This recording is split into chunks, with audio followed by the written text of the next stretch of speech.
All right, All it's a right. little after. I think we should start. I'm welcome everyone. Hello for the tech assistance session for theory of change, evidence logic models, and performance measures. I'll have to say our colleagues at Crees, if you can just tell from, just the morning chat, they do make this entertaining. It's a concept that I had to learn like a couple of like a year ago, and they made me learn it in a great way, and I'm grateful for it. So Millie and Aaron, if you can introduce yourselves, and then I guess take it away. I'll leave it to you guys. Okay, Erin, do you want to start?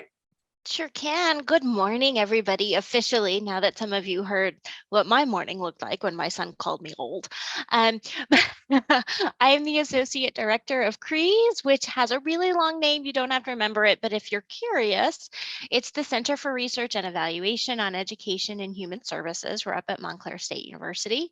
And we've been working with the AmeriCorps program for 8-ish years at this point in time. And every year we learn some new things. So we really enjoy this work. And just so that you know, our role in this is to be your partner in crime on this work. We are a thought partner. We are a vent, a safe place to vent. We are a place to say, oh my gosh, I don't even know where to start, all the way to, can you tell me different ways to analyze these data? We run the gamut, and we are really just sort of a friend working alongside of you in this program. So we're excited to be here. I see some familiar faces and names. I see some new faces and names. So we're looking forward to getting going. Millie, do you want to introduce yourself? Hi, yes, sure. Good morning again. And I'm Millie Benitez. I'm an evaluation associate. I've been working at CRIS for about 5 years. And with this team about, I don't know, the last 2 years or so. And it's always a pleasure working with potential grantees and then grantees and going through the whole gamut of activities and things that you get to do when you apply and then when you implement the program and have to report. So we'll be happy to be, as Erin said, a thought partner during this process. So you can reach out to us, and our information will be available at the end if you need to reach out to us with any questions. Okay, thank you. All right, so I guess we'll take it away then. Sound good, Vinny? Yep. I have my popcorn and my beer ready. So jealous. I'm Wait, kidding. I Do gotta wait. share. Wait, it's noontime somewhere right now. Yeah, it is. All righty. So I'm going to go ahead and share my screen. What would a webinar be without a PowerPoint? All right, here we go. So we've got a couple things for you today. And for some of you, you have probably heard us do this presentation many times. Some of you may have heard it once or twice. Some of you, this may be new, and that's totally okay. We expect that. My hope for you is that if you've seen this 5 times, you get something new out of this, or something makes a new connection that hadn't before. If you've never seen this, I hope that you get at least 3 big takeaways from this, right? Because there's going to be a lot of information. I hope there's 3 big takeaways, right? And anything in between. So I hope that there's something in here for everybody. If not, let me know at the end to update it and judge it later. All right. So let's take it away. Here we go. All right, so the plan is we are going to go through some core components of the application for you, whether you're a planning grant or you are an operational grant applicant. There's something in here for you. And we're going to talk about, basically what we're going to do is we're going to tell you what the relevant requirement is in the application. Then we're going to unpack that for you. And we're going to give you a little bit of basics about where do I start? What is this? Then we're going to give you some tips and tricks about what to do to address that. And that's where the part is, if you've been writing these applications for years, Christina, Ahmad, hopefully there's something in here for you as well. And if not, feel free to contribute to help other people too. So here's where we're going today. All right, so before I get completely going, why? Why is this even a piece of your introductory webinar. Why does this matter? Why should you care, basically, right? Like you only have a limited amount of time. Why are you spending 2 hours with us rambling on about theories of change that are somewhat scary, right? Well, here's why. Because when it comes down to the points, that's where it matters. So if you are a planning grant applicant, the program design section is worth 50 points. And that's the part that we're going to be talking about today. And this comes right from the application, from the NOFO. In the program design, they're going to be judging you on problem to be addressed, theory of change statement, the future use of AmeriCorps members in the intervention. I paraphrase that one, but that's basically what it says. And the planning activities timeline. That section in and of itself is worth 50 points. You have to score 75 points or more to move forward. So 50 points is a big chunk for you. That's why we're here. Okay, so you're not applying for a planning grant, you're operational. You've either been a planning grant or you've had this grant, you're recompeting. Again, 50 points of that application is right here. And really the theory of change is where it starts. That's what grounds your program. So that's why we're here. That's why we're going to ramble on for 2 hours.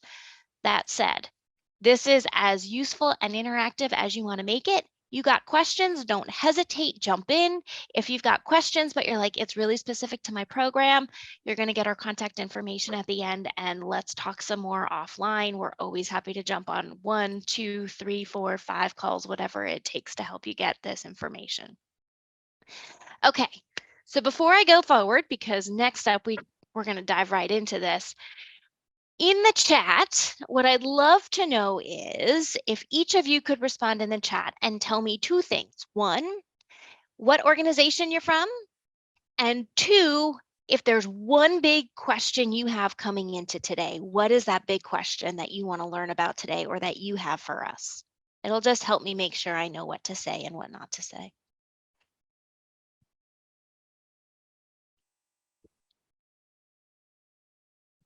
Just feel free to drop it right in the chat.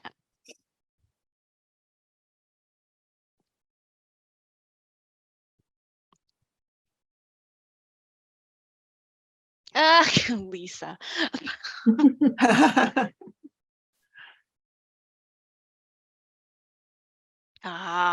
That is a good one.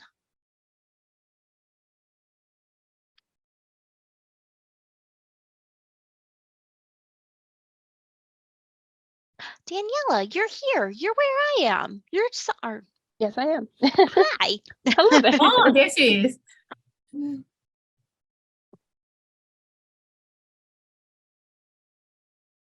Ahmad. Evidence, evidence, evidence. Yep.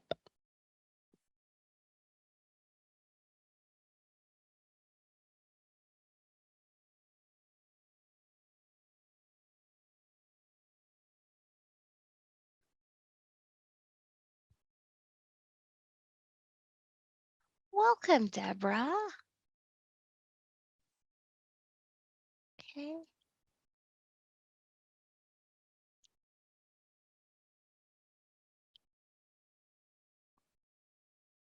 Hello, Christina. Welcome back. You gonna do this one with me today?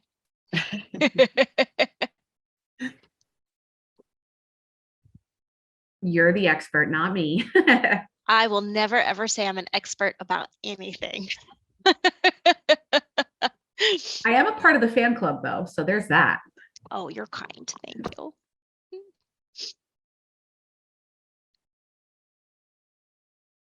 Okay, I think we got everybody. Oh, and there's a Christy here too. Hello, Christy. All right, so I'm hearing we've got a mix of new folks, both to either the program or organizations new to AmeriCorps. And so far I'm seeing questions specific to, please help me on evidence, at least knowing what the difference is between the different levels and the role that evidence plays. Okay, I think we can totally do that. And absolutely, when we get to that point, if you want to dig into something and you want to know more, 100% come off mute, ask a question, raise your hand, add it in the chat, whatever works for you. Okay, without further ado, so we're going to move through this somewhat rapidly. I'm going to tell you that there's no expectation that you get everything today. This is designed to give you the basics. Some of this will stick, Some of this you already know, but we're going to sort of go through this quickly, and you will get the slides when we're done. So just know that all of those resources will be available to you. Okay, so here we go. So here are the NOFO requirements. These are in pages 19 through 20 and page 30. 19 through 20, this is small. I'm going to warn you. It's designed to be because there's different requirements in the grant. We pulled this right from the NOFO. 19 to 20 are the pages for the planning grant. Page 30 is for the operational grant. Where you see bolded text, that's for both planning and operational. These are the requirements for both. Where it's not bolded, that's just for operational. But what I want you to see here is that the requirements in the NOFO include, they want you to address in your theory of change section, the problem, what is it, how prevalent is it, how severe is it, where is it, use some data to support it, tell us about how the intervention actually responds to the community problem. Your intervention is clearly articulated with design, dosage, target population, and the roles of the members. The intervention, the way that you describe it tells us that the intervention is likely to lead to the outcomes that you think it will happen. We'll unpack all of this in a minute. And the expected outcomes actually represent some meaningful progress toward the problem. That's the closing the loop part. And then you've got some rationale for using the members, and the service role of the members will produce those significant contributions. This is direct right from that NOFO. Okay, so we're going to use some of this language, but now I'm going to unpack it for you and let you know how, give you some ideas of what this means and how you get there. Okay, purpley blue slide. This is something to make sure you know. Theory of change. This is a narrative description that explains the how and the why of your program. If nothing else, remember that. The theory of change tells us what you want to fix, what you want to address, what's wrong. Or maybe what's right and you want to make it righter, if that's English. Anyway, then you also want to tell us about, this is now talking about what is the program? What are you doing? What are the core components of it? What's the scaffold that this program builds? And once you have this program in place, what's the so what? What's going to be different because of the program? And how does that link back to what the problem is that you told us about at the beginning? And then you add some evidence to back yourself up. It justifies that what you think is going to happen is actually going to happen. At the end of the day, that's what this section needs to tell us. There's lots of other details to it, but at the end of the day, this is an explanation of why you're doing the program, what you're going to do, how you're going to do it, so what because of the program, and how you know it. Those are the key pieces of the theory of change. Okay, so if you like pictures, I like this picture. If you've been with us for a while, you know this picture. But I like this picture because it maps out the 4 components of it. The first one is the problem, what's going on. And then it talks about, well, then if I do something about it, then I'm going to have these outcomes. And I know that because of some evidence that I'm going to tell you about to back me up and to back out my claims. Your application should have these 4 components to it. They shouldn't be in boxes, but ultimately it should read as though to say, here's what's going on, and we're going to do this stuff, and as a result, we're going to have these outcomes, and this is the evidence to justify it. Here's some key questions that you might find helpful if you're sort of building out or outlining your application and thinking through what are the core components of your program. If you are someone who is building your program, that program planning work takes a little bit of time, and sometimes different organizational tools can help you really build up what are those key components of a program. If you have one, sometimes this is a really good activity to remind you of what are those core components of the program, and at its briefest, most concise and precise way, what are the answers to each of these questions for the boxes? What's the problem that requires action? If this primary activity happens that addresses the problem, then this is the outcome that happens, and the program is a solution to the problem because of X, Y, and Z. So let's unpack each box, right? Because you're going to have to talk about this. This is what the NOFO requirements include. So the problem is some issue or concern that you need members to help you address. You can't do it alone. That's why you want members. That's why you want money, right? We've got to address some issue in the community. As you're writing, Here are some questions you want to make sure you answer in that application, right? And you already know this. That's why you're here. You already have this probably in your head. And if I asked you to tell me what problem you want to solve, you probably could tell me most of this already. The trick is to do it concisely and to do it in a really clean, linked way. But you want to be able to answer in your application what specifically is the problem. There could be really big, knotty problems. There could be really big, comprehensive problems, like if you're talking social determinants of health. Those are really big issues. Challenge here is what piece of that is really the problem that you want to make some progress on. It'll ultimately link to some other things, but of that bigger problem, what's that really specific piece that you want to address? And who does the problem exist for? Where does it exist? Tell us about the who and the what and the where.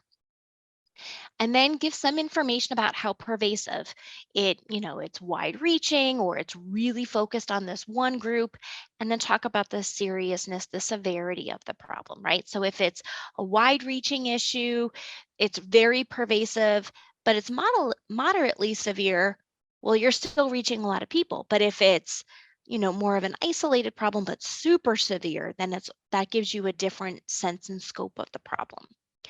And then, of course, you want to say, well, why does it matter? So what? Why should they give you money? Right? So that's sort of the link. Again, these are the questions you want to make sure that you answer in that application. Whether you're planning grant or whether you are operational, you're still going to tell us about the problem. Then we get to the fun part. This is what you're going to do about it. This is your program. This is your intervention. And so this is the set of activities or interventions that your members will do to address the problem. Really important note here, this isn't necessarily what will be done to your members. This is what your members provide to the community to address the community issue. Okay, that's a really key distinction here. So let's keep going. This intervention section of the theory of change, again, this is all within that theory of change section. The intervention component, you definitely want to address these questions in your application. You want to talk about what specifically will the AmeriCorps members do? You might say they're going to get training on something, they're going to have weekly meetings with their site supervisors. That's more about member experience. What we're looking for here is that they might be delivering tutoring 3 times a week for 60 minutes for a 6-week period at one school with 9 classrooms, right? That's what we're looking for here, something very specific about what those members will ultimately be delivering to the community, to the target beneficiaries. Target beneficiaries being the people receiving that intervention, the people in the people or the entities in the community that you think you need to make, that you want to see some change or some outcome in. You want to be really specific about who's participating or receiving the intervention. Remember, folks reading this application don't know anything about your program. You got to tell them. You already know it in your head. Just make it explicit that, it'll be X number of 6th and 7th grade students in 2 different schools in the Montclair Public School District, right? So just be really explicit about who's receiving it and where. Want to talk about dosage. That means how long will each activity or session be? How often will it occur? You want to get to that specificity and talk about how long the session will last. If you are an operational grant, it's really critical for you to be able to answer all of those questions in your narrative. You want to make sure that all of that information is in that theory of change section in your narrative. If you are a planning grant, you likely, you might, which is awesome, but if you don't, you may not necessarily need all of that specificity, right? That's why you want a planning grant, so that you can build that out. At the very least, what you do need to have here, though, is you need to be able to give some sense of what that intervention might look like. What are you thinking in terms of what will be delivered in the community? Generally speaking, who do you think will be receiving those services and where they might be? You still want to be able to give some level of information about what that intervention will look like. You may not yet have the dosage details, and that's okay. If you've got it, put it in there. But if you don't, that's okay too. Operational grant, You got to have it. Okay, now we get to the fun part, outcomes. So what? This is the thing that's different, right? This is the then part. You do some stuff, what happens as a result? It's not just the number of people that come to your sessions or participate in your tutoring. This is also about what's different because of that work. So for the outcome section of your theory of change part of your application, you want to be answering these questions. You want to talk about what knowledge, skills, attitudes, or abilities. It could be any of those, right? Like you might give me more information, you might raise awareness, or maybe you get me to work out more often. I don't know. If you heard my example this morning, you'll probably know why. Right, so what's going to change because of what the AmeriCorps members are providing, right? Because of what they're delivering, this is different. What behaviors will change? What conditions or environments or policies will change?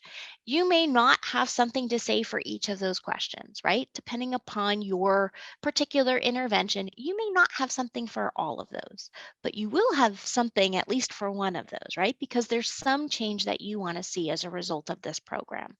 So when you write the theory of change, you want it to be very clear that because of the services that the AmeriCorps members are providing in the community, this is what is going to change for the people or the organizations or the entities in that community.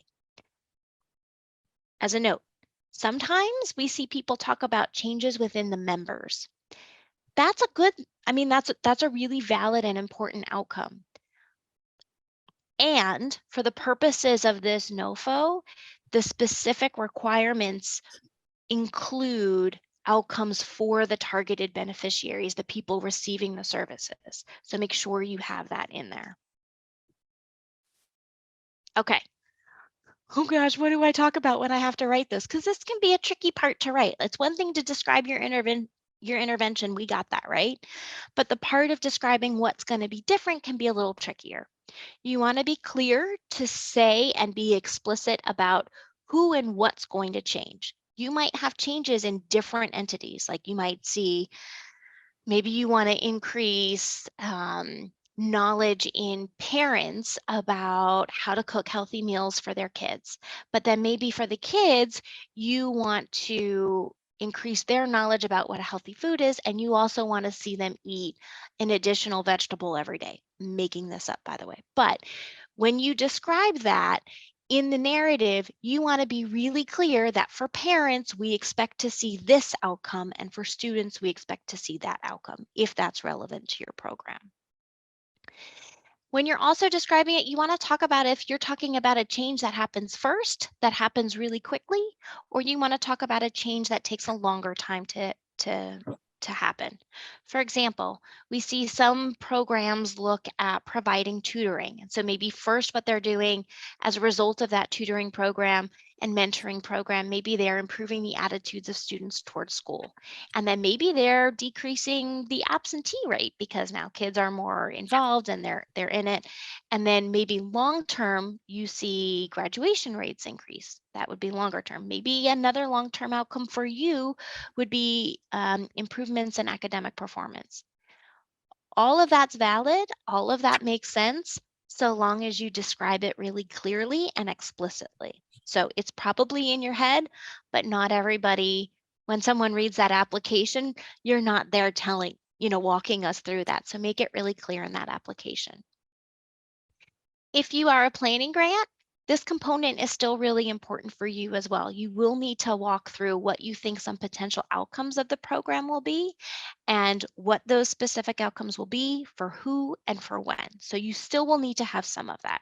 You might flesh that out more during the grant, but you still need to have some of that in the application.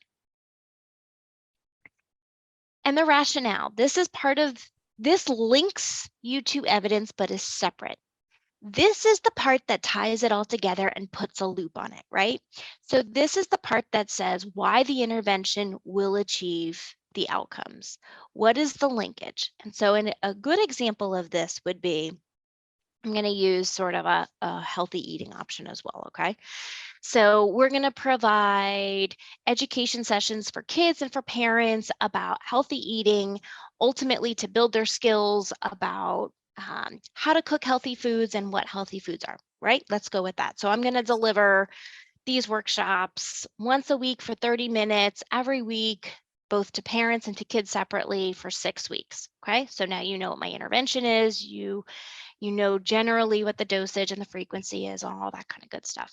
Okay, so my outcomes are I want to see improved increases in knowledge about what healthy eating is, and I want to see increases in knowledge in parents for how to cook healthy foods. And ultimately, I want to see kids eat a few more vegetables, and I want to see parents feeling more confident and then actually going ahead and cooking these foods. The rationale part, the link part, ready? This is the big close the loop part. I would put a sentence to say, because the members are delivering new information and providing skill building workshops for parents and children, as a result of these workshops, these students will then first learn new information and new skills, and then they will be able to apply it in terms of eating more food or eating more healthy foods and cooking healthier meals. It's this one little teeny tiny adjustment that's different than just here's the intervention, here's what we're going to change. This is the piece that connects it all together that says, because we do this, this is how it's going to change and when it's going to change. It might only be 1 or 2 sentences, but it really makes the difference in an application about how you tie it all together and how you close the loop. You lay the breadcrumbs throughout this section, and this is that final section that puts it all together. The final, like maybe sentence or 2 or paragraph that puts it all together. Okay, best practices. Be really specific. You got 10 pages for this application. It's tight. You got a lot to get in those 10 pages. Be specific, be precise, be concise. That takes more work on the planning. That takes more iterations of the application writing. That takes a lot more clarity of thought. It's hard. So be as specific as you can. Make sure you put in that dosage. Sometimes it's a little bit wiggly, right? Because you kind of got to get in there. Provide a range. Be as specific as you can. And if you don't know, give some examples or give a range of what it might look like so the reviewers have a clear understanding. And the reason that's so important is because it helps the reviewer better understand the degree to which that outcome is actually feasible. If you say, I'm going to reduce childhood obesity, but I'm only going to give you one 30-minute nutrition education session, that calls into question whether or not that outcome is actually realistic. That's why the dosage matters. That's why it's important to include that and be clear about it. Other ones, make sure everything is really matchy-matchy. That's my very technical term for you today. You want to make sure that if you describe your intervention on one way in page 3, you describe it the same way on page 5, and you describe it the same way in your logic model. You want to keep it concise, but you want to keep it aligned, and you want to make sure you describe it in the same way. And make sure you have that sort of close the loop section on your theory of change where you really pull it all together and clearly demonstrate that link between what the intervention will do and how it will get to the outcomes. All right, I'm going to pause, and I thought I saw a question. Benefits for the members can be described in the member experience section of your application. Yes, thank you, Lisa. I mentioned that earlier. Sometimes people will talk about the things that they're going to be providing to the members in that intervention section. That can also go in the member experience section when you're talking about sort of how you're going to build their skills and capacities and give them the AmeriCorps experience. Oh, that's Vinny dropping knowledge. Got it. I see how it works. Okay. I'm going to pause here. I threw a whole lot at you. Key things, planning grant, you still got to have you're still telling us about your problem. You're giving us high level intervention, what you're trying to do, high level potential outcomes and how it all fits together. You're going to close that loop to say, here's why I think these intervention strategies that we're thinking about will address this outcome and how that actually circles back and addresses the problem I told you about that we want to deal with. Planning grants, you still got to put that in there. Operational grants, you got to get that in there and drill down and give a lot of specifics in a very precise and concise way. I'm going to be quiet. Questions?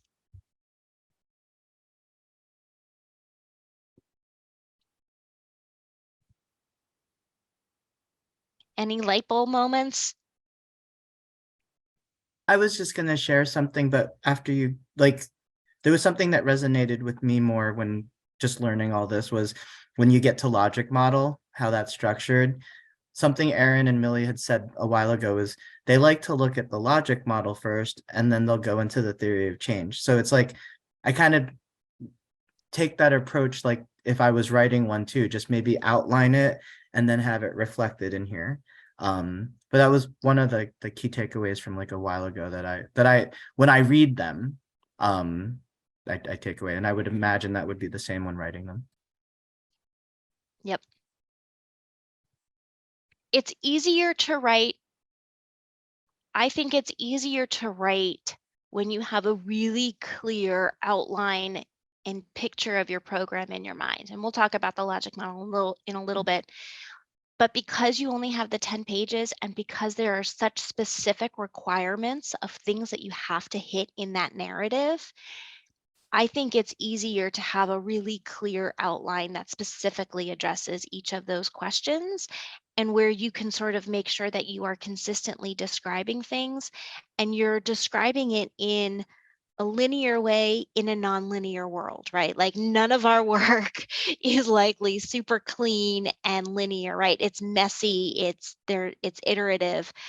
But for the purposes of this application, the application is structured in a more linear way. So how you sort of massage that into more of that linear way is a challenge. And I think having that drawn out for you in the development stage can really make this application tighter when you submit it. I have a Aaron, question. Oh, nope. go ahead. I understand if this might be too specific for this, but I'm getting a little bit of heart palpitations because I knew AmeriCorps Vista a long time ago and built my agency on using, God bless AmeriCorps Vista.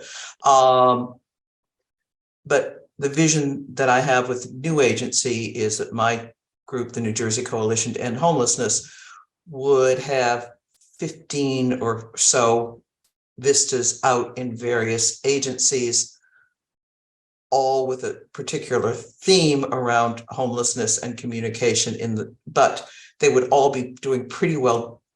They would be doing different things depending on the need of the particular agency they were working on. Can this fit into this? Yes, and there are some people on this call that already do it.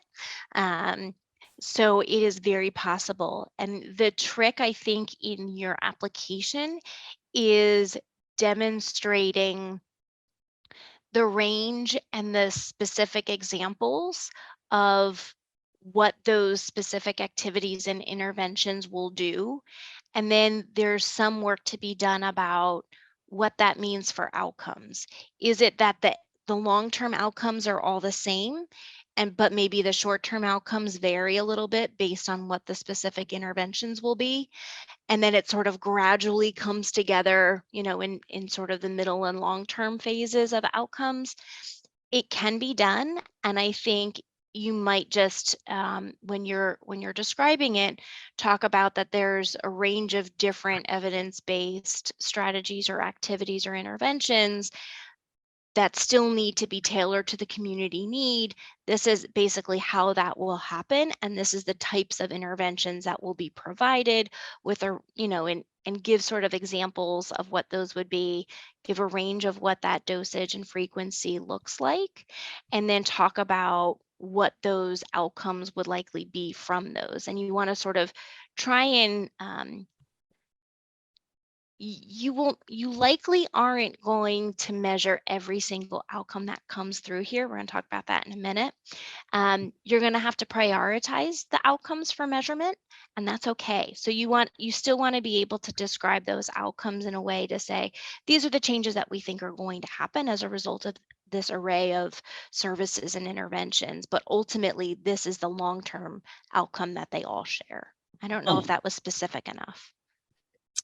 And 10 pages, huh? That sounds. It's tricky. It's very tricky.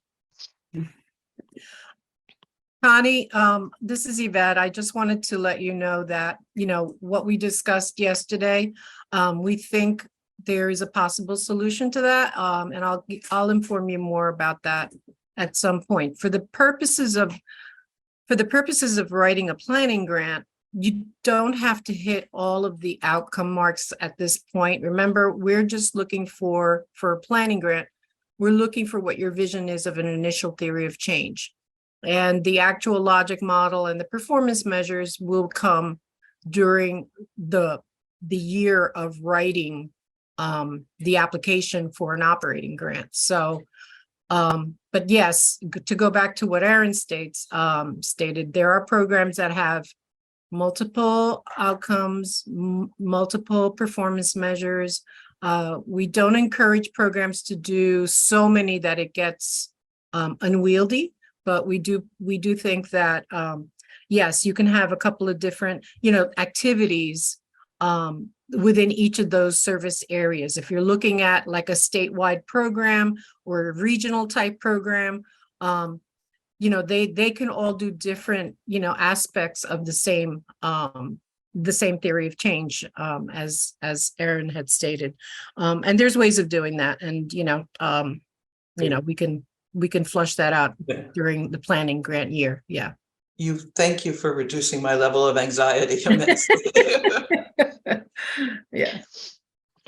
Not intending to make the anxiety go up. Sorry about that. But yeah, for the planning grant, you don't need the same level of detail. We can get there, but it's doable. People do it really well. 10 pages is tight, but you can still make it. Okay. Yeah, lots of acronyms. 100%. 100%. And at least yours is sort of in the same sort of general focus area. There are some folks who have very different focus areas with lots of different interventions and lots of different sites. So it is it's possible. Okay, other questions? And if I did increase anyone else's anxiety, please tell me and let's talk it through.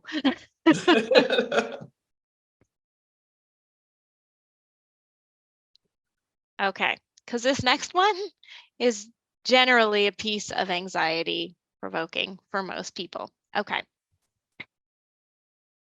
Evidence. Evidence is required. My personal opinion is this is what makes some of the AmeriCorps applications more challenging than some other funding applications out there. Some of the requirements. That said, it's still feasible. It's absolutely within your reach. And a lot of programs probably have a more simple way, not a simple, but a more straightforward path on the evidence. I do know that there's some questions about the difference between moderate and strong evidence. That's when it gets a little trickier, I think, as you get more advanced in the evidence levels, but we're going to walk through that. Okay. First things first, for evidence, this is a requirement for operational grants. And I'm going to check with AmeriCorps staff. My understanding is that evidence, the way that is required for operational grants, is not required yet for planning grants in this application. Staff, did I read that right? Oh, you Sorry mute. about that. There you go. I do believe that there are points ascribed to evidence. Not for planning grants. I'm sorry. But for the operating grants, we did reduce the points from the competitive application, which we put out in the fall. That particular one is a little bit, it's higher. Evidence is definitely very, very, very strong in terms of the amount of points in the competitive. For this one, we reduced it because we don't feel that it's quite as important as other aspects. It is important to see that, yes, your program is working, and here's my proof that it worked in this particular program, this particular study, and this is how mine is the same as that one or very similar or whatever. It could be evidence informed. So yes, you were correct, Erin. It's more important for the operating grants at this point. Okay, so planning grants, you can take a breather. This is things to come. This is not for right now. Operational grants, dig in. Here we go. Okay, so evidence.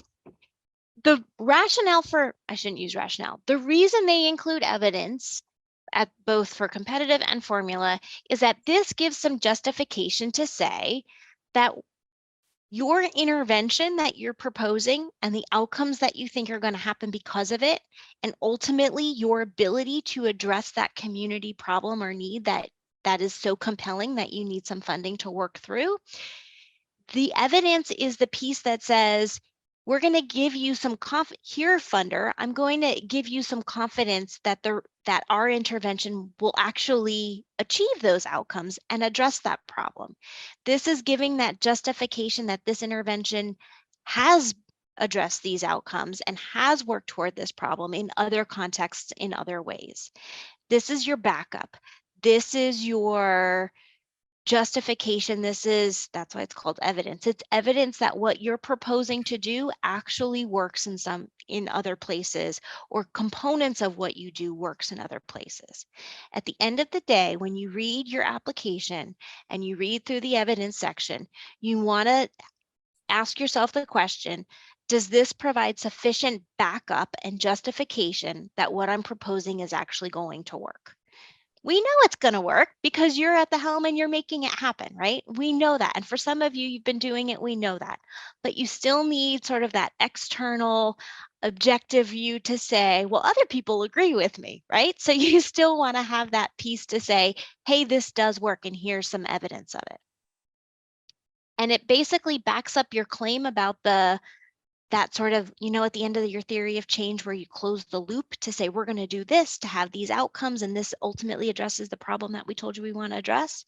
That goes right into your evidence to say, and here's my backup. Okay. Evidence doesn't happen overnight, and it is AmeriCorps, actually, I like how they think about evidence because they understand that a new program that you are creating tailored to your community is not going to have super strong evidence to back it up. And super strong evidence for AmeriCorps is a very rigorous research design, right? They know that it's a new program. You don't have that yet, right? A, you're just trying to get the funds to launch it and to see how it goes. And B, you're still making tweaks and adjustments to make sure it does work for your community and have the outcomes that you expect. So so if you are a new program, there's no pressure to say you have to do a randomized controlled trial and we have to be able to very clearly demonstrate that this happened because of your program. That's not what they're looking for.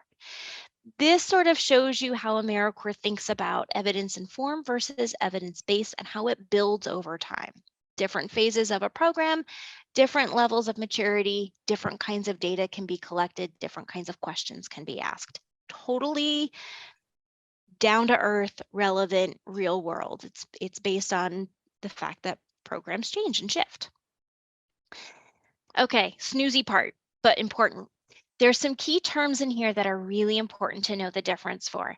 And as many times as I do this presentation, I always come back to this because I think it's really important to remember. You've got evidence-informed and you have evidence-based. Those are different terms.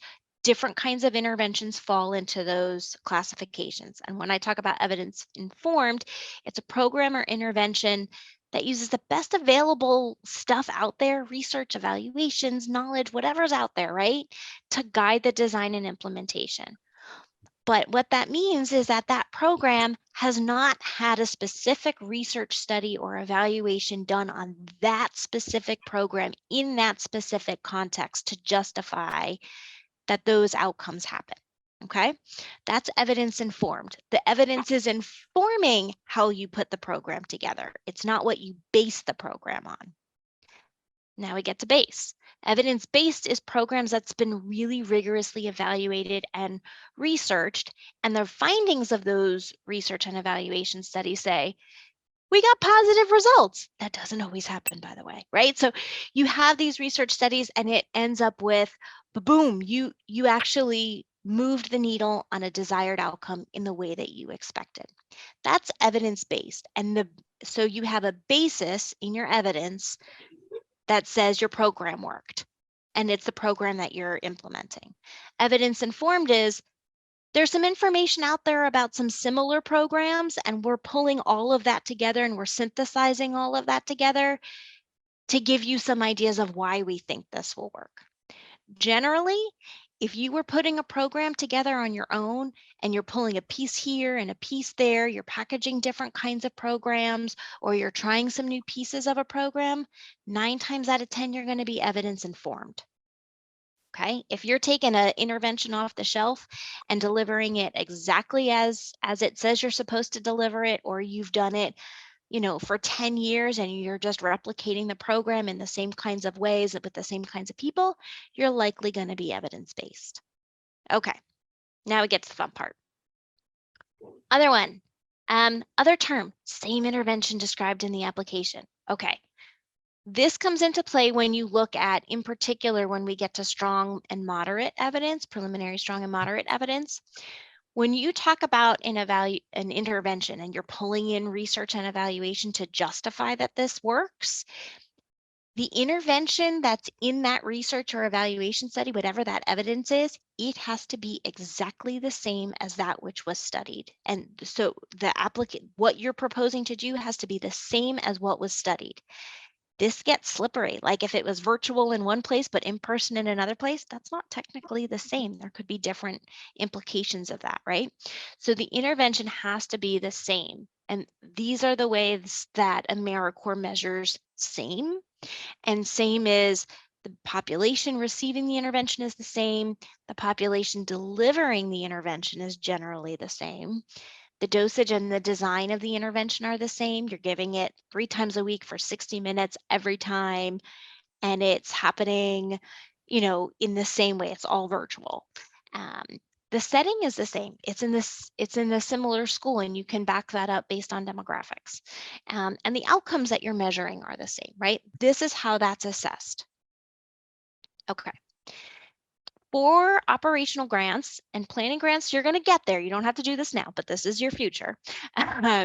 There's 2 pieces that you have to address in the application.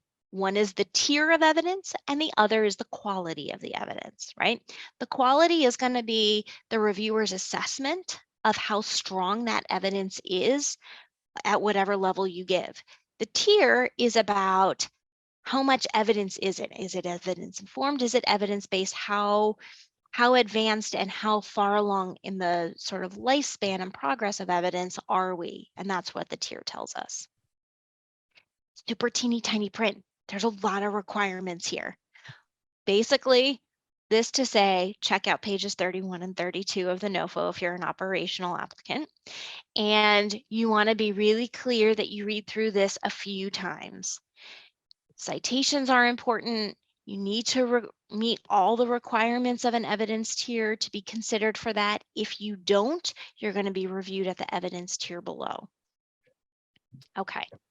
And we'll talk about, for some levels of evidence, you actually have to attach that backup. Okay.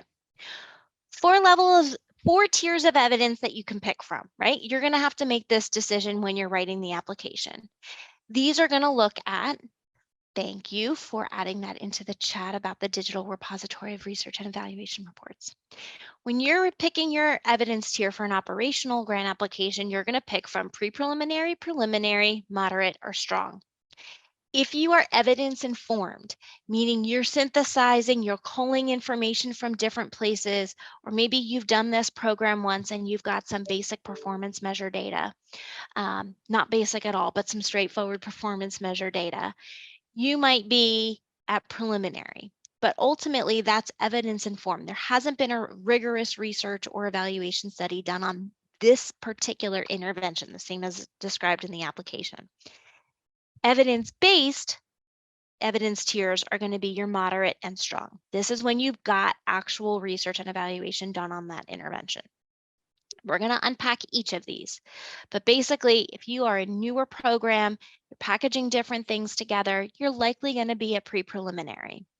The difference between pre-preliminary and preliminary, maybe you have an outcome evaluation. Maybe you have an internal staff person that asked some key evaluation questions. You looked at the data pre and post, and you have and it was internal to your organization, and you have some positive findings.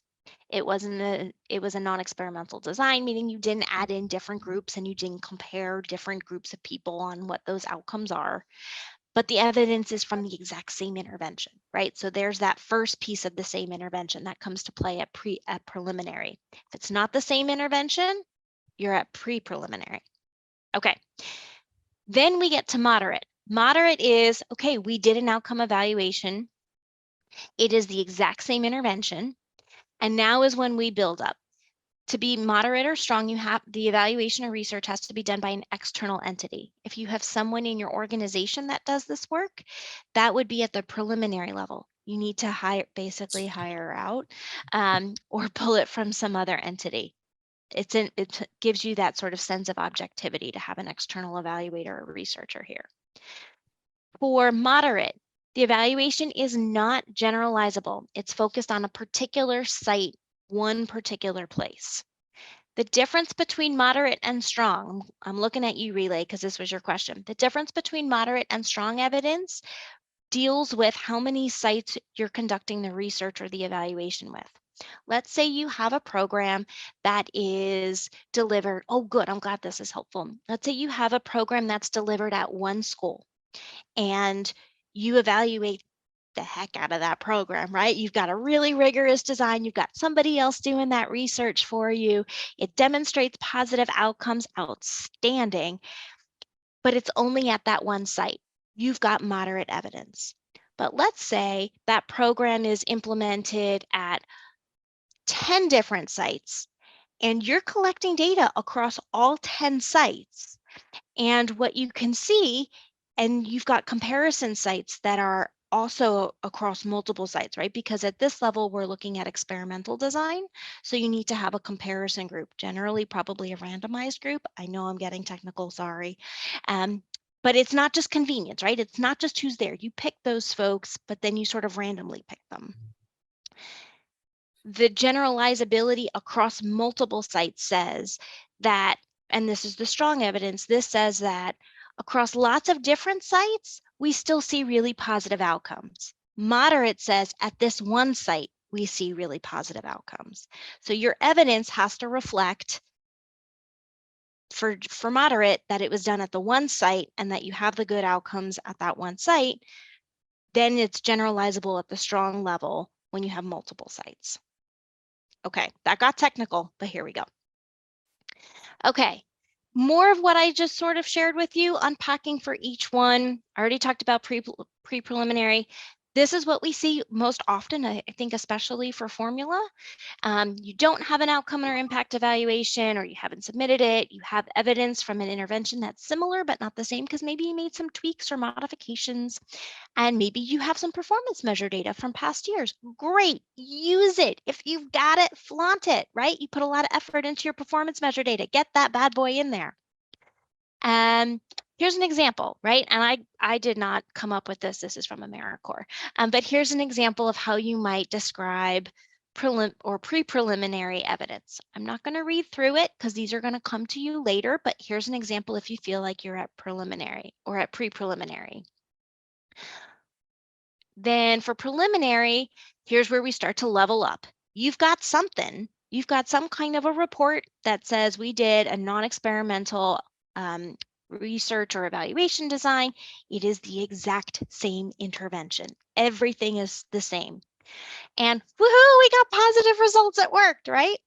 And so if you're a preliminary, you're going to actually submit those evaluation reports as an attachment. And in the actual application, and this is the tricky part, in the application, you have to describe that work as well. We're going to talk more about that in evidence quality. Here's an example of a write-up that would meet preliminary evidence tier. Again, I'm going to send this to you. You'll have it. You can read through it. Moderate. Ready? Leveling up. Now we're at evidence-based. Same intervention. We've done a rigorous evaluation. At the moderate level, we're focused on one site, and we know it works at this one particular site in this one particular way. And again, you're going to submit some evaluation reports here. Here's an example of how you might describe that. Strong. Now we've done this at multiple sites across multiple places and we still have positive results. And here's an example of that. And I think this will be helpful for you to see sort of the difference in how you describe it if you've got a single site versus multiple site. Okay, how do you know what evidence tier? Here's a little chart for you. If you're at pre-preliminary, you do not have to submit a report. If you are preliminary, moderate, or strong, you do. And who's conducting the evaluation makes a difference, and the kinds of study designs that would have to be in those reports. Technical piece, this is there for reference if you need it. If you want to talk more about it, call me. We'll walk through it. Okay. And guess what? There's more NOFO requirements about evidence-based, right? So evidence tier was one thing, but evidence quality is another. And here are some of the specific requirements that link tier into evidence-based. And this is, or evidence quality. And this is what says, okay, so you're at this quality, we agree with you. It's at pre-preliminary or preliminary, which basically gives the reader some assessment of how rigorous the study was. But now we're going to look at how good that study was. And now we're going to look at how much confidence we have in that study that the outcomes make sense and that it links to your program. These are the NOFO requirements. Page 32 is where it's at. Okay. These next couple slides are going to go through for each tier. And for evidence quality, what I recommend is that when you're writing these sections, you include information that addresses each of these questions. Okay, so you've got the evidence tier, which you're stating pre-preliminary, preliminary, moderate, strong. And then what you're going to do is in the description of the evidence, you want to talk about what kind of information you're giving. Are you providing performance measure data? What did you do with that performance measure data? Did you compare it? Did you run a statistical test? Did you do some external evaluation? What did you do? What was that research study? What was that work that generated the evidence? You want to include evidence that was ideally within the last 6 years. That's an important one, right? Because life is different. You could even argue that you probably want to have evidence from, during pandemic or after, but right now 6 years is the threshold. Your cited studies or whatever you're using to give backup to your claims should demonstrate a meaningful positive effect. Sometimes we have data and we're like, hey, we've got data that counts as evidence. But if it doesn't show a positive effect, it doesn't really count because it has to show that the outcome occurred in the direction you wanted it to. And it has to be in at least one key outcome. And you want to include who conducted the study. You want to talk about the authors, the year of the study, and you want to describe what the study was. Now at pre-preliminary, you're pulling in lots of different information, right? So you might say in this one study that delivered parent education sessions around nutrition, Benitez et al. In 2021 did a non-experimental design where they compared pre and post scores to a session survey that measured people's skills and confidence in performing those skills for cooking with healthy foods, right? And as a result of that, there was a 10% increase over baseline about people's level of confidence, and this was statistically significant, at a 95 percentile. At P 0.05, P is less than 0.05, right?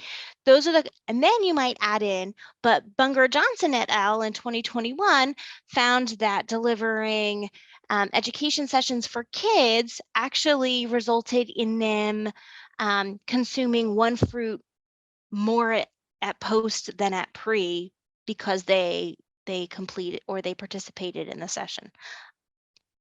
Those would be two different pieces of information that you would package together in pre-preliminary evidence, right? So you're describing what backs you up. Preliminary, moderate, or strong. The pieces that you want to include here are, you want to make sure that the intervention described by the evidence is the same as your intervention. And you want to make that really clear in what you write in your application. When you're describing the evidence for one of these levels, you're going to say we have evidence at a moderate tier And this particular study, you'd include the author and the year, looked at this name of intervention, which provided nutrition education for parents and students 3 times a week for 6 weeks at 30 minutes, the exact same amount of time as we're proposing for this intervention. Right, so you would make that linkage really clear that you would describe what the intervention that was studied and make it really clear that that's the same as yours. And then you would talk about what that sort of design was. Was it experimental? Was it pre and post? Was it a randomized controlled trial? You're going to describe that. You're attaching the study, but that's just for backup. You still have to describe what happened in that. And then you want to talk about, they did this study, they looked at this outcome, and this was the result in the study, right? This is a paragraph that you would write and include in your application. It's part of your 10 pages. And then you submit the actual report separate. The examples that I shared earlier that I sort of breezed through give you some options for how you would frame out those sections. But in the end, when you read that section, you want to make sure that you have your tier clearly stated and that you're describing who did the research, when the research happened, generally what the structure of that research was, how that data came in, and then what the results and the findings were. That's what you want to summarize to give the backup for your program design. Summarize your evidence is a really big piece. We don't want to know all the specifics, but you do need to summarize it and have enough there so that the reviewer can tell, okay, this is the same intervention or it's different. And yes, this tier makes sense given what you're talking about. And yes, I have confidence that what you're saying, that what you're proposing actually will work based on the evidence that you're sharing. Make sure the evidence is related to your intervention. Sometimes what happens is people will share evidence of how a framework was built, or they might share evidence that social determinants of health matter, or sometimes they'll share evidence that there's learning loss. All are really important, but don't meet the mark for evidence because evidence is providing justification that your intervention that you're proposing is going to work. It's not whether or not a framework has evidence that it exists. It's about that the intervention will have the change that you think it will. All right, and make sure your evidence is last 6 years. Tricky? Yes. Feasible? Also yes. Okay, I'm going to be quiet. Let me have it. Questions? Confusions? Anxieties? You're pretty thorough, but I probably will have to go over this PowerPoint again. It feels different when you write it too, right? Because you're designing your intervention, you're writing through your intervention, and then once you get to the evidence, you're like, oh gosh, I have 2 pages left. Well, how am I going to fit it, right? And then sometimes it's also about what information you want to include in there. So it gets tricky when you're in it, for sure. And different people will read it different ways.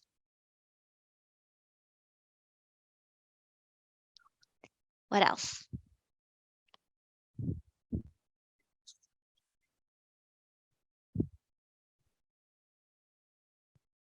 Hi, I just wanted to second Daniela. Every time I go through this, it's really great. I totally understand it. 2 weeks later, I'm like, what the heck are we talking about? And then I go back to the notes and it's really clear. So I just can't emphasize enough. We're going to put these resources up. If you are feeling whatever, you can just go and time yourself.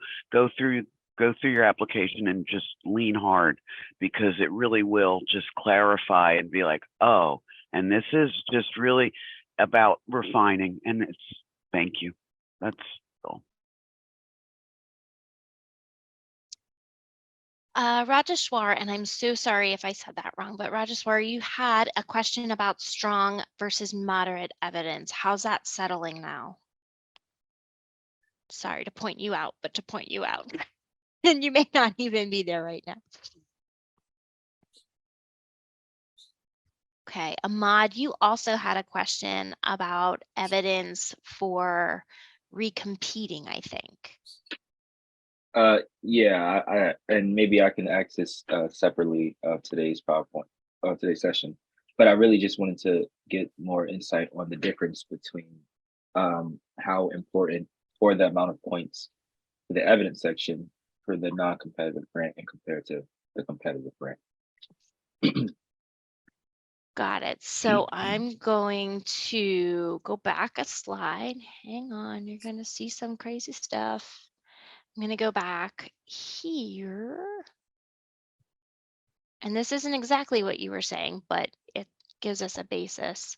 Evidence tier is worth 4 points for this application, 8 points for quality. That's for recompetes. How that works for non-competitive, like if you're a renewal, I'm going to leave that to staff to talk through. So Ahmad, just so that you know, this is Yvette. The way that it worked for evidence tier is the points in the competitive, okay, was for evidence tier. I believe it was like 8 points. Okay, so here it's only worth 4 points. So it's not, we don't ascribe as many points in this formula competition as we did in the fall. Same thing for evidence quality. I think evidence quality was like 12 points. And here it is only worth 8 points. So we took away some of the points because this is like really important to the corporation. It's important to us as well. And when I say corporation, I mean AmeriCorps National. It's important to us as well. That's why we kept it. But we also wanted to highlight other things and give points to things like performance measures, which AmeriCorps National does not give points to. As well as we wanted to enhance the points for the member experience as well, because we think our formula programs do a pretty good job of that. And we felt that that part, merited additional points as well. So, so those are the differences that you'll see between the one that you submitted in the fall, the application you submitted in the fall, and this application. So, as I mentioned before, please make sure you read the criteria for these, because those are some of the differences that you'll be seeing there. Thank you. I appreciate it. Okay.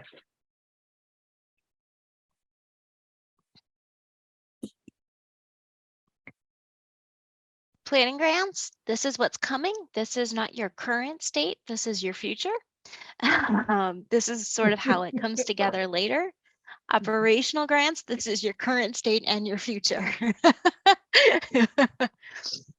It's tricky, and again, I think this is one of the harder components of this part. And let me say, Erin, I think that you've done an incredible job of explaining this, detail by detail, and going through it with your charts that are that I have not seen in the AmeriCorps National. I've seen, so you've put together some really good information here, breaking it down and unpacking it in a very understandable way. So I do want to thank you for that, because as many people have mentioned, this information doesn't really stay with you unless you're doing it almost every day. But it's something that if you come back to it and you listen to the recording and you look at the PowerPoint, you'll be like, oh yes, I remember that now. So, I think that the way you explained it was very thorough, sequential, and made a lot of sense. So thank you. I'm glad. Now it has to make sense when you write it, though, too. Well, the yes, understanding the terminology and understanding it is different from the application of it, because now they're looking at their particular focus area and their particular outcomes and those kinds of things, and trying to make sense of applying this knowledge to those focus areas is always the crux of it all. Yeah. So 100%. And I think that the examples are really helpful. So when you are Yes. writing this section, think about what tier you're in And then literally, if I were you in your shoes, I would take each of those examples and I would just start to insert the information from my piece of evidence. Like I would take out what's in the example and I would insert what I have for my evidence. Granted, you're going to have to judge a little bit later, but that will give you at least a starting place to give a really a concise yet precise summary of that evidence. Okay. So now I get to really be quiet and I'm going to transition this over to Millie. Millie's going to take us through the last two components, but I still get to drive behind the scenes. So Millie, take it away. Wait, I lost her. Yeah, there's no Millie. Yeah, I was gonna say I don't see Millie. How about that? It's like, oh, now's her time to go and bye-bye, I'm out. All right, so I'm going to take it and move us along then until she joins us again. This is how we just kind of go with the flow. All right, cool. Logic models. Guess what? Planning grants. This is your future, not your current. Or planning applicants. This is where you're going to go. This is what you'll have to produce as part of your planning grant because you're going to need this. So preview of things to come. Operational grants and applicants. Let's play. Okay. Guidance, pages 30 to 31 in the NOFO. This is exactly what it is. There's a lot of guidance. That's why it's small print. Check out pages 30 to 31. Some things to know is that if you have multiple interventions, you might have to structure your logic model a little bit different. From what I've learned, this can be tricky to upload because it's separate from that 10 pages. This is a standalone document, and there's a max of 3 pages that you can upload. So just putting that out there so you know. Okay. So logic model. This is a required attachment if you are an operational applicant. And what is this logic model, and is it logical, and is it a model? Basically, it is a picture of your program. It is basically looking at the nuts and bolts of your program in a picture. She is back. Welcome back, Millie. Sorry, do you know that the electricity went out for a moment? And it came back right away, but then I had to wait for the Wi-Fi too. I'm sorry. I'm so sorry. I see that everyone already started. So shall I let you finish this slide and then I'll continue? Yep, I'll finish this slide and then it's all you. Okay, thank you. I'm sorry. I'm so sorry. All My heart is good. pumping. I got so nervous. Okay. All right, so logic models for operational grants, right? You're going to create this visual representation of your program. This doesn't tell us as much as the how and the why, and this doesn't give you that sort of close the loop to say, we're going to do this to make this change in the community, and this, this addresses this problem. This tells you more of the what and the who and the when. This gives you a different sort of picture of your program. And it looks at sort of what's going into the program, nuts and bolts of what happens, what things you're going to count, and what things are going to change, sort of in list form. All right, Millie, all you. Okay, thank you, Erin. I don't know if Erin mentioned to you already that basically the logic model is a graphic representation of what you have planned, what your intervention is about, what will be the outcomes of that intervention. And it's all based going back to the theory of change that Erin was talking about earlier. So key to understand is if you develop a good theory of change, you will be able to have a very good logic model that will sort of at a glance, tell people what your program intends to do, what will be the activities, what will be the outputs, outcomes, and all of that. And we're going to be unpacking all of that next. So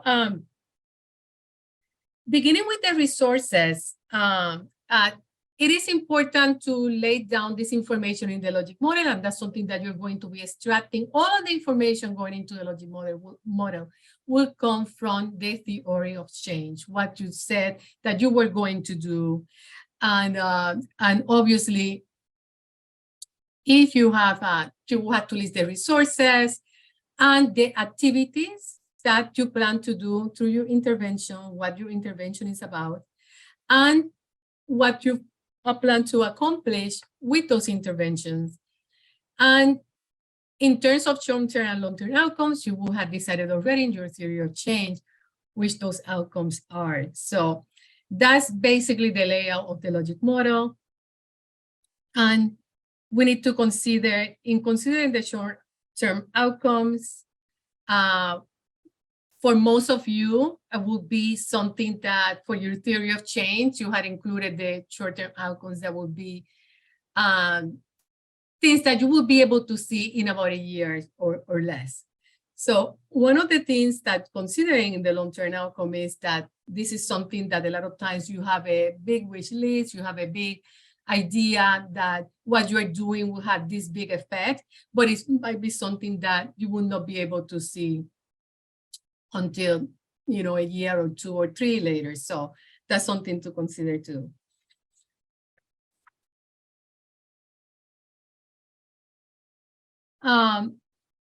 For a lot of people, you know, it's easy to think of, this is an example that we use to make it easy for people to sort of think of a logic model in a non-threatening way. So this is basically, if you get stuck trying to make sense of it, think of when you try to do a recipe. So in this case, cookies, because I think that was one of the things that most people favor, and it's Erin's favorite thing to bake. So she came on actually with this great example that people like, and basically the inputs. So you think about the resources and the inputs is the ingredients that will go into your recipe. In terms of your program, the inputs and resources are those things that will enable you to deliver your program on those activities. So in this case, you know, these are the ingredients for the cookie recipe that Erin had in mind. And so what do you have to do? The activities is basically what will happen, what will have to happen in order to get your final, you know, outcome, which will be cookies. So making sure that you do all those things, the steps under the activities. If you do all of that, you should get a bunch of cookies that people will get to enjoy, yeah? So the short-term outcome would be that, let's say, people will get to enjoy your cookies, will be decreased hunger, at least in Erin's case, crankiness, decreased crankiness, and a medium-term outcome would be improved family relations, everybody's happy and delighted, you know, in a good mood, and the long-term effect would be increased weight. So if you eat a lot of cookies and you do it consistently, that will happen. So this is just basically a fun way to sort of talk to you about what a logic model is. So next. When we talk about completing the logic model, we always, you know, tell people that's better to start with the outcomes. And the outcomes were already identified in your theory of change. So when we do that, I think, am I in the right? Oh, okay. Yes, I think, okay, I thought I was in the wrong slide, I'm sorry. So again, talking about the inputs and what goes into the logic model, you know, let's talk about what to invest. And basically what we talk about when we talk about inputs is the investment of your organization into to create these activities that eventually will create change and deal with the community problem that you have identified. And in terms of the activity, what are the activities that must be undertaken to make those changes happen? And in terms of the outputs would be the evidence that the activities happen. It would be like the number of people that participated, and the number of things that have been created, and it's basically the footprints of those activities. And when we talk about the outcomes, what are the changes that occur because of those activities? What are the changes to the individuals, or organizations or the community at large? So these are things that, of course, will be informed by the theory of change that you had already drafted by the time you get to the logic model. Next. Okay, so when we talk about theory of change and logic model, so here we compare the function of both the TOC and the logic model in terms of frame of reference, the questions that they answer, the core components, and the format. And while the TOC describes what we want to achieve, and the why and how in a narrative format, again, the logic model, as we said earlier, is the graphic representation of all of that. It's a way of succinctly showing what will be done and when. Next. Okay, so here are some best practices that we want to share with you, and we hope that we take this moment to also get some of your comments or questions. But one of the things that that is important to consider when you are working on your logic model is to use verb and action-oriented language to describe your activities. Like, for instance, what the members will do. That's an important thing. AC members will deliver, X number of sessions on these days. It would be just detailing how things will happen and when, and who will do them. Of course, the dosage, as I just mentioned, considering the time, and how often those activities will happen. And very important is correctly categorizing the outputs and outcomes. Making sure that you match your outputs and outcomes to the theory of change description. So whatever you have in your theory of change, it has to be the same in the logic model. You cannot then put something else there because it would be a total disconnect. So everything, and you probably remember the word align, that it was used a lot earlier, because yes, everything has to be aligned. So the theory of change is the main big piece, and then the evidence and the logic model and the performance measure, all of it will have to be aligned. So, one important thing is matching your outputs and outcomes to performance measures. So that's something that we're going to be discussing in a little bit. And organizing the roles of logic model to clearly connect activities to expected outputs and outcomes. That's important, especially if you have more than one intervention, because remember, you can only submit one logic model, and that logic model cannot be more than 3 pages long. So let's say you have 2 or 3 interventions. You have to make sure that you align everything in a way that, let's say, for the one intervention, you have the outputs, the outcomes line up, the activities, and then you go to the next intervention. And whatever you have to detail there, you detail that and you align the outputs and outcomes with that intervention. So that's very important to remember, and try to keep things at no more than 2 pages. So sometimes that's a challenge, but if you are smart and you don't have a lot of outputs and outcomes pairings, that should be easier to accomplish. Any questions about the logic model? Anything that is hard to get, or any aha moment for you, or something that you want to share with us?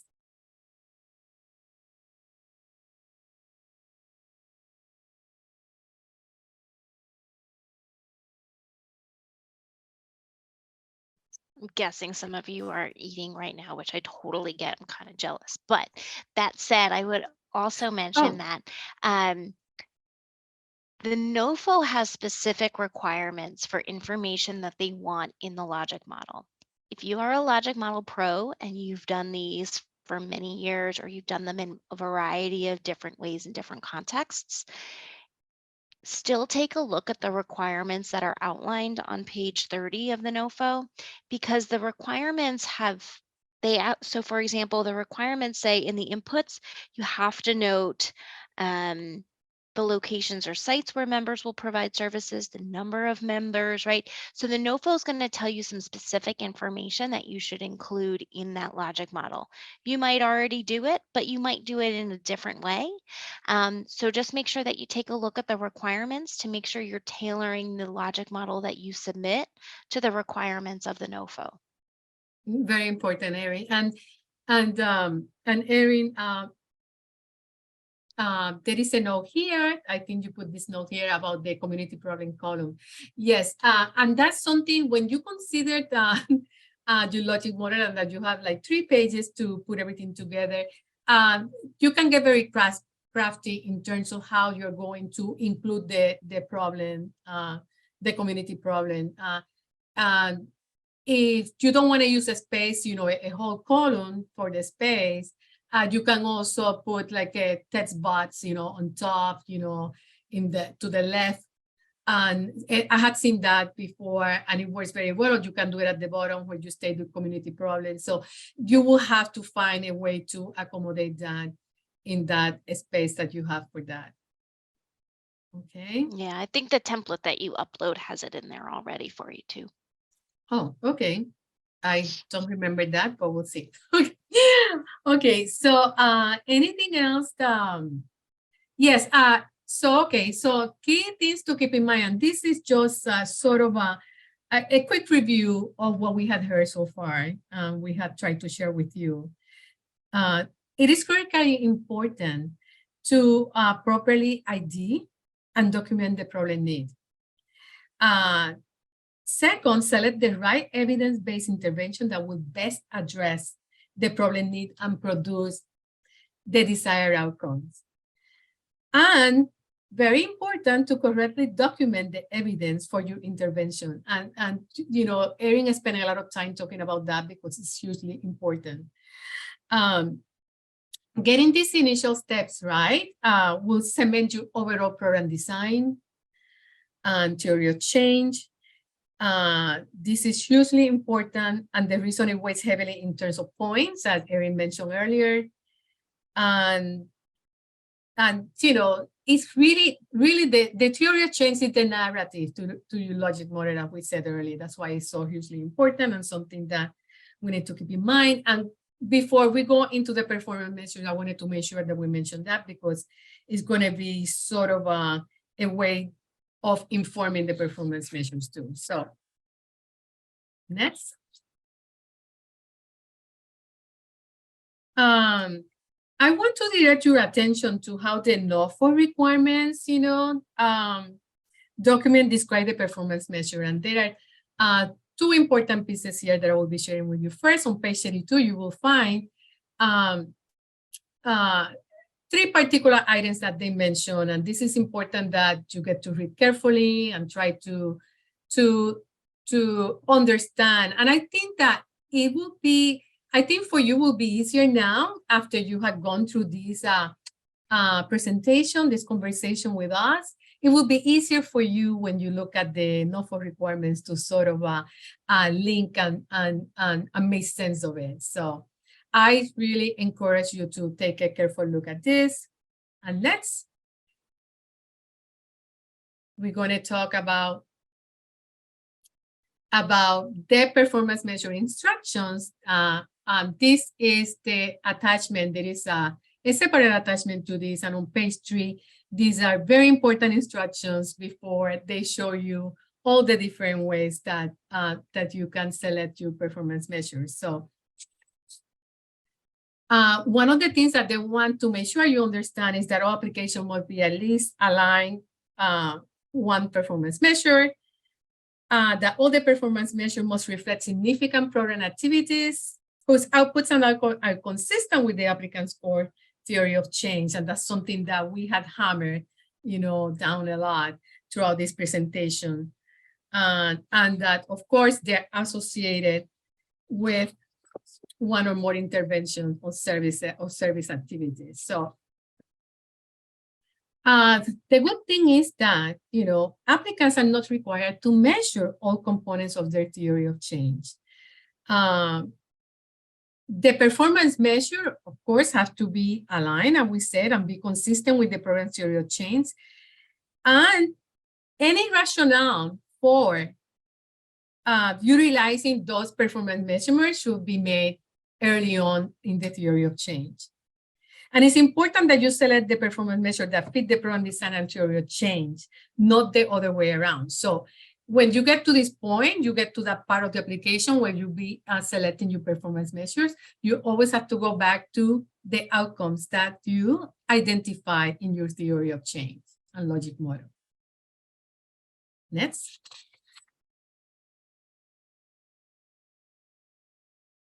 So for AmeriCorps, performance measurement is the ongoing systematic process of tracking your program outputs and outcomes. So let's start by talking about outputs, and outputs basically, and probably most of you by this time understand that outputs are the amount of service provided. We count the people that we serve, the number of sessions, the number of teams that have been created, and programs that have been developed.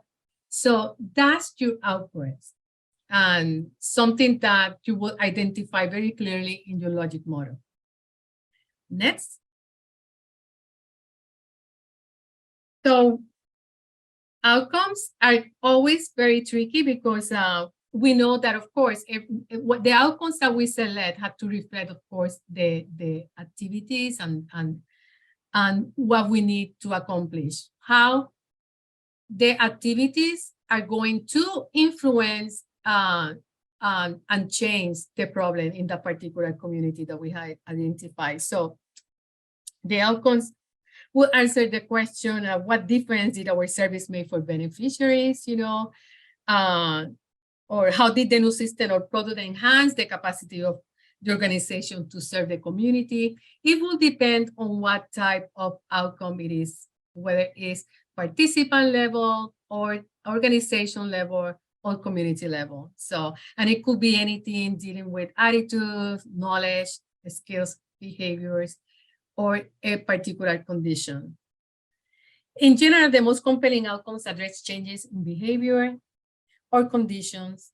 However, we have to understand that this might be a challenge because the type of change depends on the magnitude or amount of change. And that's something that when you get to the performance measures to identify them, and you have to identify what change do you envision, coming out of your intervention. It might be that the outcomes, you said, 80% of the children involved in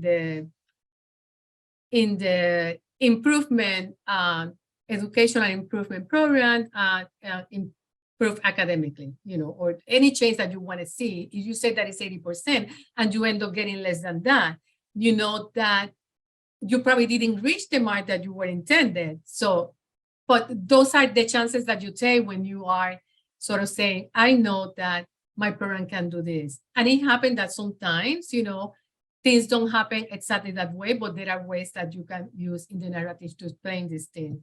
And hopefully we will be prepared to address those things. Next. And when we talk about performance measures, we have to think that they really don't measure everything, and that your selected performance measures should be aligned, again, to those outcomes from your logic model and theory of change. In terms of making sure that you have everything lined up, that's key. Next. And this is sort of something we are just trying to show you here, a screenshot of what you will find when you see the instructions. You go to the performance instructions and you will find instructions on how to select your output and your outcomes. So In this particular case, the example is about healthy future, is something that Erin alluded to early on. And in the specific case, it tells you for the output, it gives you a definition of the key terms. So individuals, individuals are those recipients supported by your program. And also people served. So these are people that were served with the specific related program or intervention. And they explain very clearly here, cannot consist solely of mass dissemination of information. So you have to be sort of very mindful of that when you account for your outputs. And also a very important thing to have is a tracking mechanism to ensure that you will not have duplicated numbers.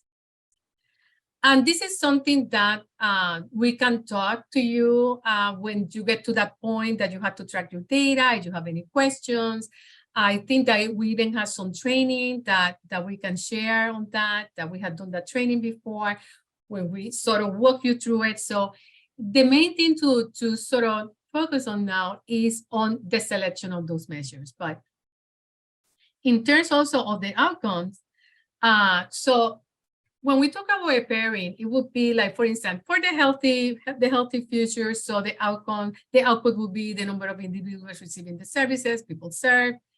And for the outcome, in this case, number of individuals who report improved capacity for independent living. That this is the example. It might be other things, but always the outcome that you select has to pair your intervention, and you will have a selection to choose from in this performance measure instructions document. Next. So here we go. This is the way that this is an example for education. This the education ED1A output, number of individuals served. So what would be the target number? So that's another thing that you will have to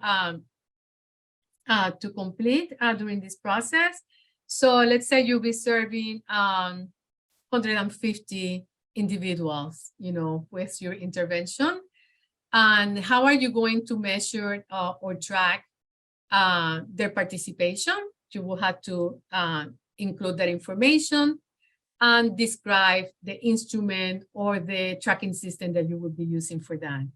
And you would be doing the same for the outcome. So in this case, the outcome, number of children demonstrating engaged in school readiness, again, what would be your target of 150 students, what number or percentage of students do you think, or do you intend to your program would improve,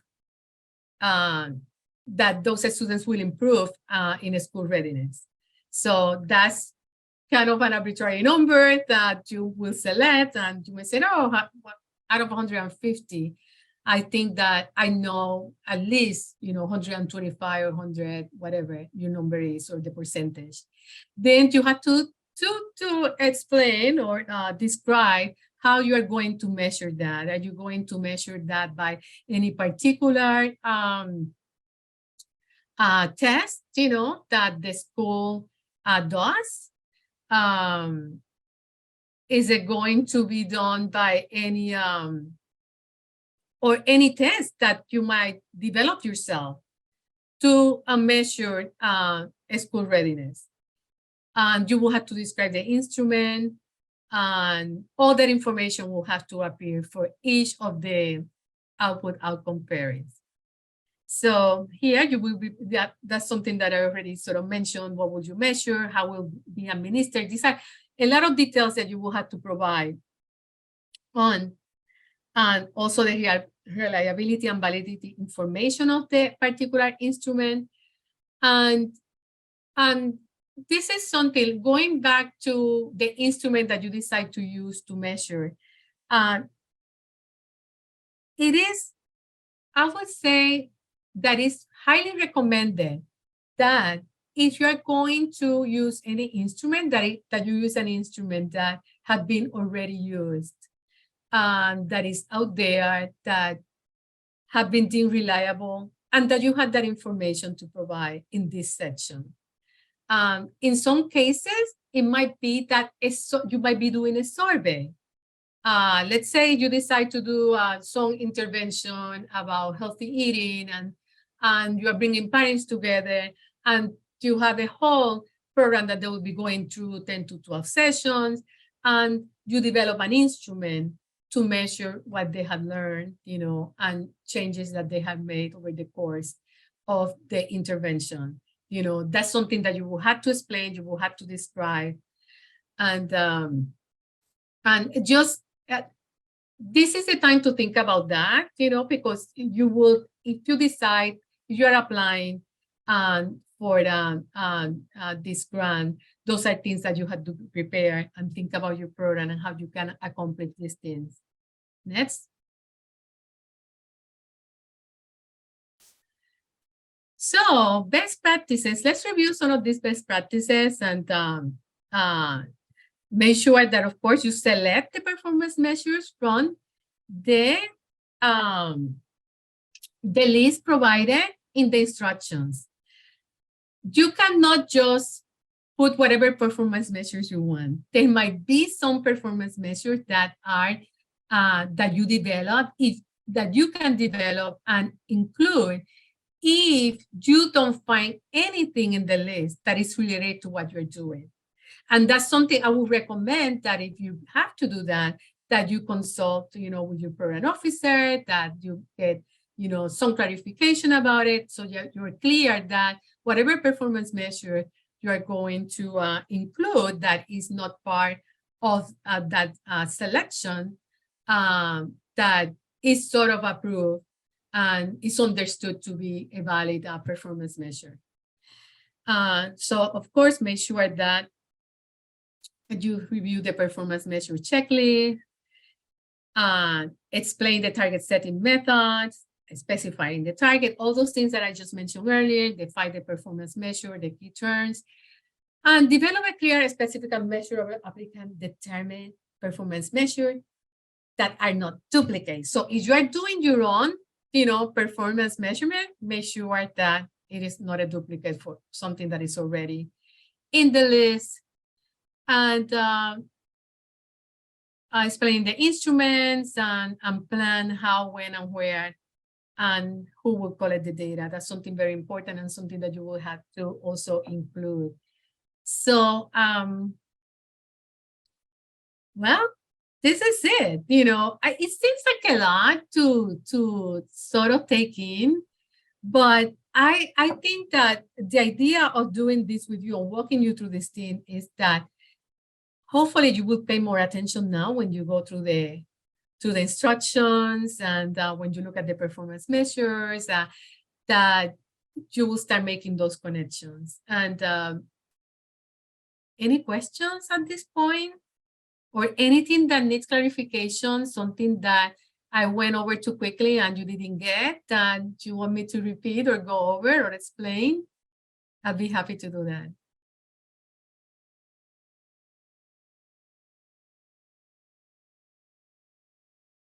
Well, I think it's very clear when it comes to performance measures that we know where to go to get, to identify the performance measures and get what we need.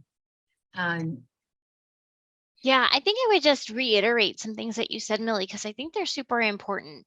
So the performance measure, you state your outcomes in the theory of change, right?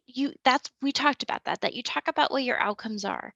The performance measures also appear in the narrative because those are the metrics that you use to assess progress on the outcomes, right? So the outcome is the change that you want to see, and the measure is how you assess whether or not that change occurred. It's how you collect those information. It's what you base that judgment call on, right? So in your narrative, you're going to be describing these are the outcomes, and we're going to use, and then that's where you add in, and we're going to use these performance measures. And these performance measures then include, and Millie mentioned this, they include the targets, right? Like, this is what success looks like for us. Your output measure is the bigger number, your outcome is usually smaller. And then in your narrative, you also talk about how you set those targets, right? Like, If your output is 100, what'd you base that on? If your outcome is 80, what'd you base that on? Past performance history, evidence. So the narrative still talks about your performance measures because that's how you're going to measure progress on that outcome. Then your performance measures pop up in your logic model too, because your logic model is going to talk about here are the outcomes that are relevant to our program.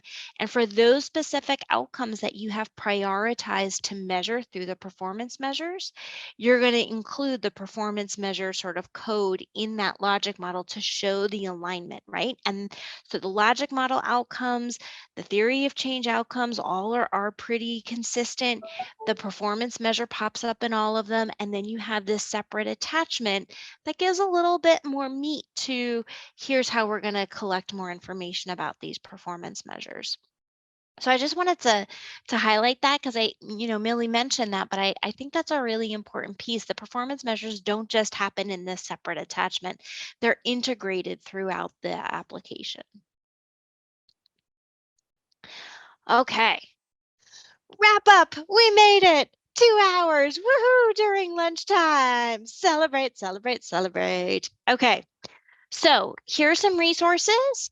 The NOFO, again, read it, love it, own it.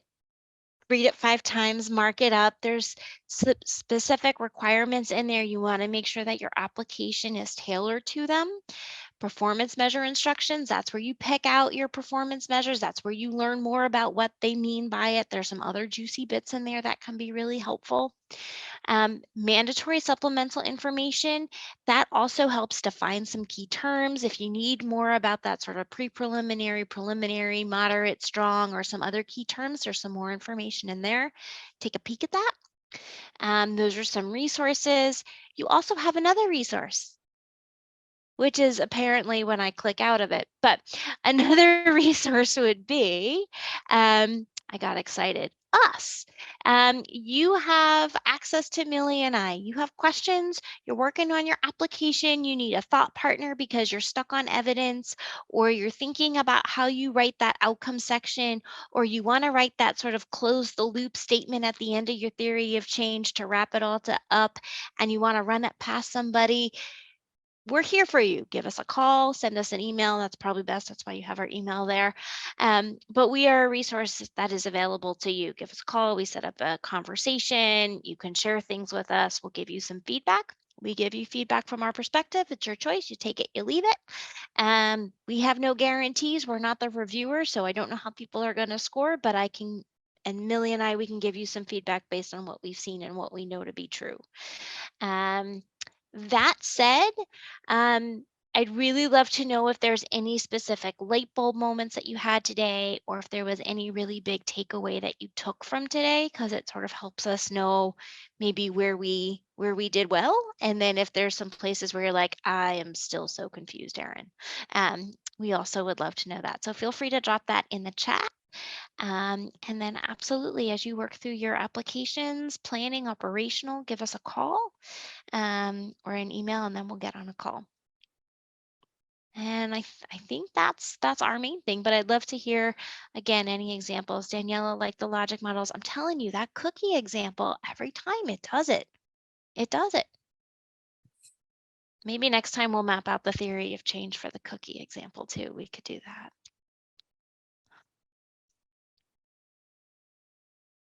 Any other takeaways, light bulb moments, points where you still got to dig in?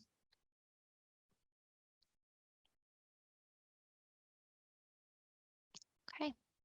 All right, so these slides will be made available to you, and I will turn this over. It looks like Yvette came off mute, so Yvette, all yours. Okay, everyone. Just wanted to thank both Millie and Erin for their wonderful presentation. As always, it's very helpful, I'm sure, and it'll be a great resource for people to look back on. Just for those of you who are recompeting, once you pass, hopefully you'll all pass the 75 points from the readers. You will have an opportunity to, we'll get back to you with any revisions that we are asking for, in your application before it goes to the commission board for vote. Same thing with the planning grants. You'll have an opportunity to, answer some questions that the readers may have, or, just refine some aspects or some parts of your application once you reach, hopefully you'll reach the 75 points. But I urge you to, before you submit your application, reach out to CREES. They're a great resource, and they could be great thought partners for you. See if there's anything else. If you have any other questions, either on the NOFO, the process, you can refer back to the timeline, which is part of the NOFO as well, so that you have an idea of, how much time, you have. As you can tell from listening to this presentation today and the one on Friday, this is not the kind of application you want to throw together 3 days before it's due.